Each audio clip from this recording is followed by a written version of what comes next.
Hello YouTube, good afternoon. It is the afternoon right now and I don't usually start my videos in the afternoon. I usually start early in the morning and just take you guys along for my entire day, but it's Friday and today's been a really slow day. I don't do much in the kitchen on Fridays. I try not to do any cheese making or anything super involved because I usually try to do something fun with the kids, like get out of the house. So the kids and I did go out earlier today. We spent some time in town just doing some things, and now we're back home. So I've got a free afternoon. John has the baby down on the tractor. They are cutting hay and the kids are all playing. So I'm gonna get some stuff done around the house that I have been meaning to do and take you along with me so you'll get to see a few more corners of my house. I know you guys are always wanting me to do a house tour. I don't know if I'll ever do a full house tour because my house is never all clean at the same time. And by that I don't mean like pristine. I mean, you know, like at least one room is torn apart at any given time because I have children and we live here. Although I guess I could just not film it all on the same day. That might be an idea. So I might do that at some point, but you'll see bits and pieces of my house that you may not have seen before. And I actually have a big announcement that I'm going to share with you all, so be sure to watch at the end. I'll share that at some point. Now, before I get started with my little to-do list today, I just want to show you my most recent treasures from this week's thrift haul. It's not necessarily a haul, it's just a few things, but I usually always grab just a few things because I try not to buy things unless I absolutely love them and I have a place for them, because you know, you see a lot of things that are beautiful and that you love, but if you don't have a place for them, then there's just no point. So this week I just got these three cute little things for in the kitchen around the house. First is this set of 4 Falsgraf, I think that's how you pronounce that. They're Falsgraf mugs, and these colors just go perfectly with my kitchen, and I'm actually learning that I gravitate naturally toward Falsgraf pieces, which is funny because it's not something that I look for, and I wasn't even familiar with the brand until I just noticed a pattern that they were similar. I looked on the bottom and saw, I have a few more things that I picked up of this brand. So this little set of mugs was $2, so not $2 each, $2 for the whole set. I found it in the little bargain section of my favorite thrifting spot, so I was very pleased with that find. And the next thing I found also came from the little bargain spot, and this was $1.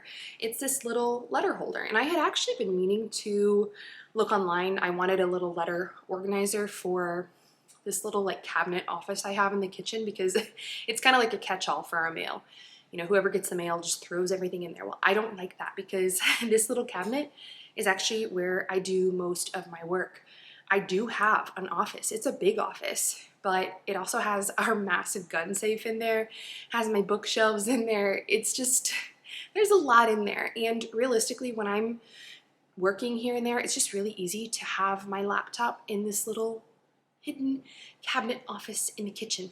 But anyway, I wanted a letter holder so that the mail doesn't end up cluttering up my space. I will just hang it here. I think this is going to fit perfectly right on the inside of this cabinet. So I was very pleased with this find.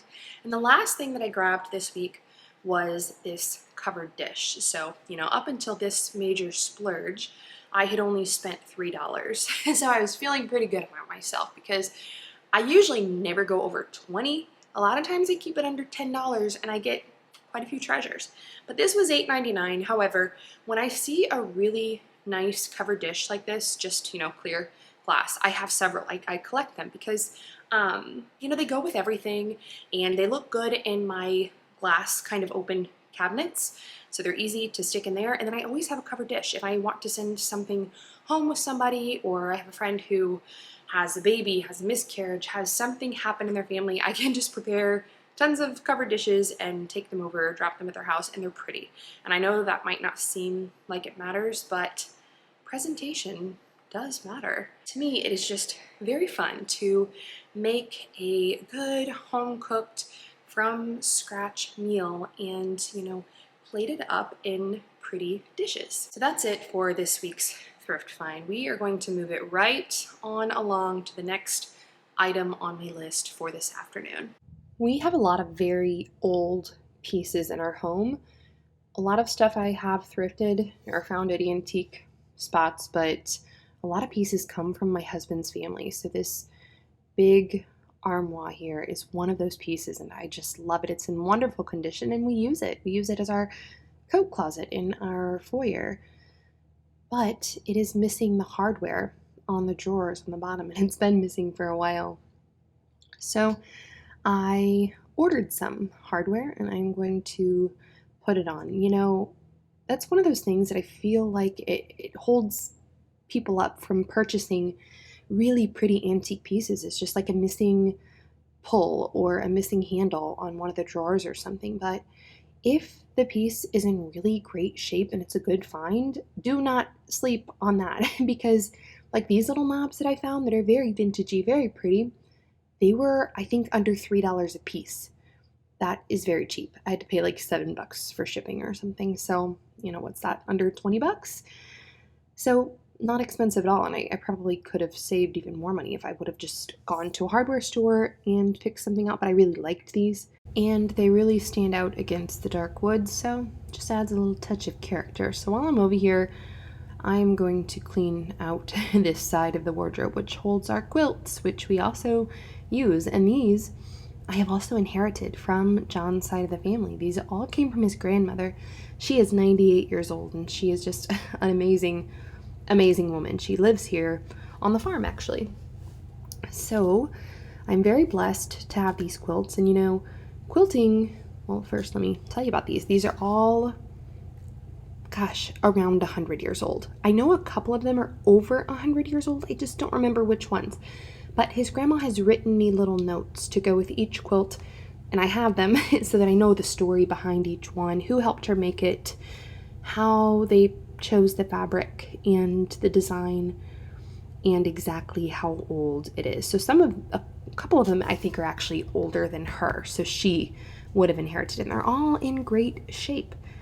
Anyway, quilting is such a valuable skill, and it's something that seems to be dying with the older generations. It's something I would really like to learn. I don't know how to quilt, but I'm sure I can learn. You know, you can learn anything here on YouTube these days. I myself am quite the YouTube scholar, so really it's just making time. And it's funny, you know, the more kids I have, I actually seem to get better at managing my time, and I find myself having more free time, and you wouldn't think that.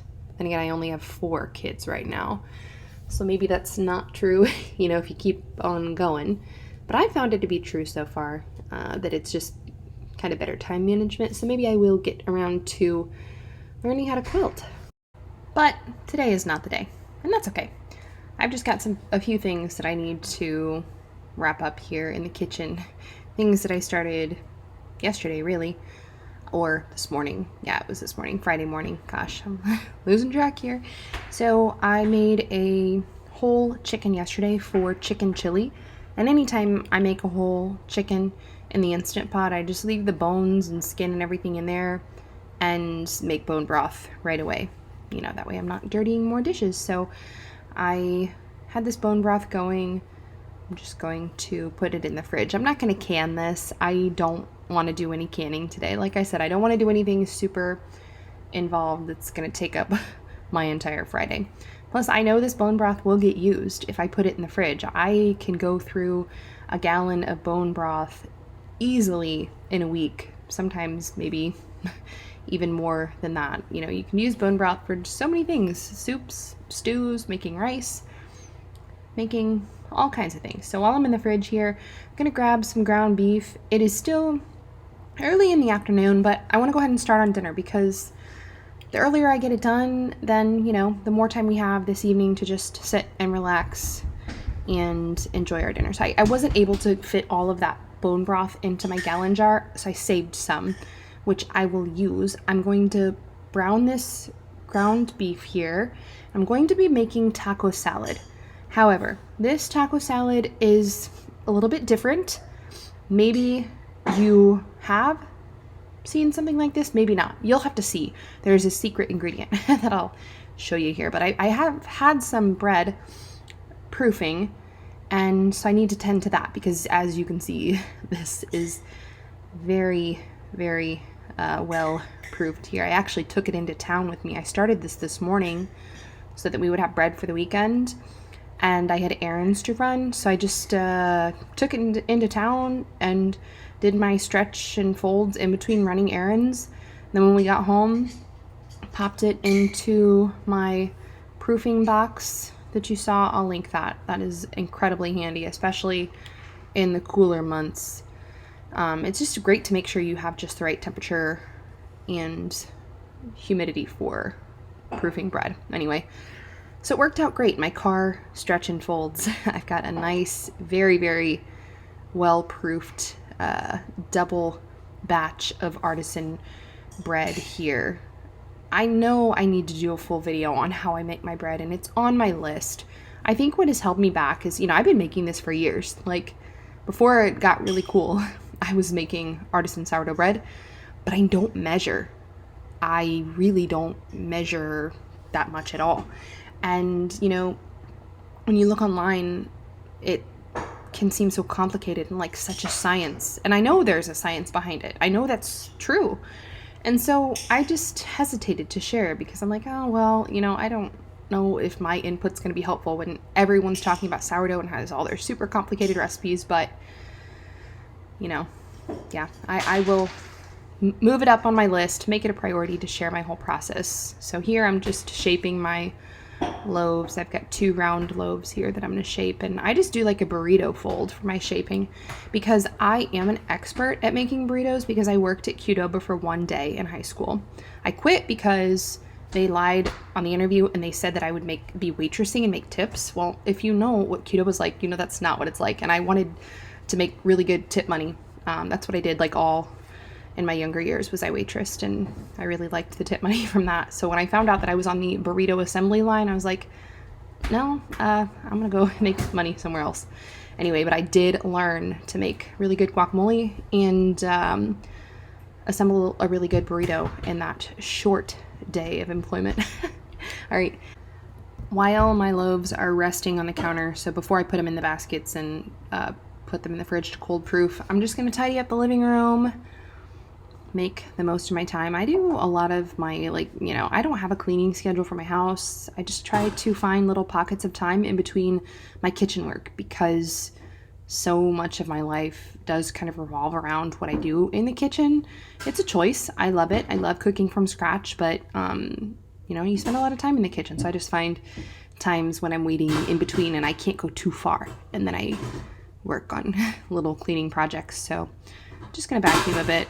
This vacuum is amazing, by the way. It's a Miele. I'll link it. I have had several vacuums that like cordless ones. I know that's like all the rage, but I break them every time.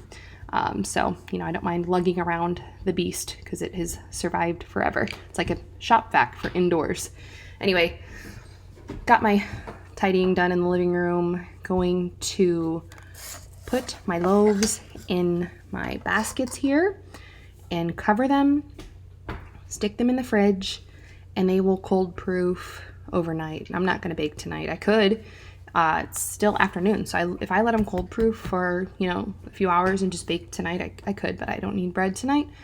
This I will have for the weekend. So tomorrow's Saturday. I'll bake a loaf first thing in the morning, and then I'll have that for whatever, for just like toast, sandwiches, French toast. You can do a lot with this bread, especially the way I make it because it's soft and it has like a closed crumb. But I'll only bake 1 loaf tomorrow. The other one I'll just save and probably do like Sunday or Monday. Got my beef all browned and drained here, just added taco seasoning and some of the leftover bone broth, and I'm gonna let that simmer. While I do that, I have a chore to do in the nursery. And the nursery is right off of my room, so it is a work in progress. I have one thing hanging on the wall there, but I really want to make that a gallery wall. I just have not been having my usual luck thrifting to find the right pieces for this particular room. So I'm probably just going to go to my good, like really good antique spot and just get what I need. Because I know I've got this one spot, like I can get anything I need and just finish this room because I want to finish this room. I love this little nursery. It's just in the perfect spot right off of our room. And my big news is that we are adding another little baby to our family. So I am pregnant with baby number 5. We are so excited. I am into my second trimester now. So I'm starting to have days where I feel really good and have lots of energy. You all know how the first trimester is. It's just kind of survival mode, but I actually kind of liked being in my first trimester in the summer because I didn't have a choice. You know, there's so much to do. I have obligations. I have commitments. I have big kids. I just can't like lay down and quit. Now, having said that, I have pretty easy pregnancies, so I can say that. Like, obviously, if I was a person who got super sick, I would have to just stop and rest. And I understand that's the reality for some people, but I've just been very fortunate. So on the pregnancy note, I have these big totes here. This is from my sister because my sister and I share maternity clothes. This is our collection. We add to it with each baby we have. Between the both of us, we have 8 now. And so this little, well, it's a big collection now. It just goes back and forth between us. And, you know, every time it keeps growing, but we do go through everything when we switch out and try to, you know, anything that's like really worn, I'll just get rid of. So that's what I'm doing now. I'm sorting through the maternity stuff and seeing what I want to keep for us and what I want to stow away. And I'm going to organize everything too by season. So like this box here, this was summer stuff. Well, I'm not going to need summer stuff because I'm going to be having the baby long before summer. So I really want to just get into like the fall and winter stuff. So lots of like humongous sweaters and jeans and lots of dresses. All right, got that finished. Now I need to go outside and gather some things up for supper. So I actually started out this journey by looking for eggs and I couldn't find any. I was so surprised. I was thinking, okay, no eggs? That's really weird. But it turns out that one of my kids had actually been out just before me. I must have just missed them and they got the eggs. Anyway, so I made my way into the garden and I'm gonna grab some cherry tomatoes for the taco salad. I think that's all I need out of the garden. And I do this. I just like stand here and eat them because they're so delicious. I forget the names of these varieties, but one of them is like Napa. Oh, yeah, I think Napa something, Napa blush. I'm horrible with remembering varieties.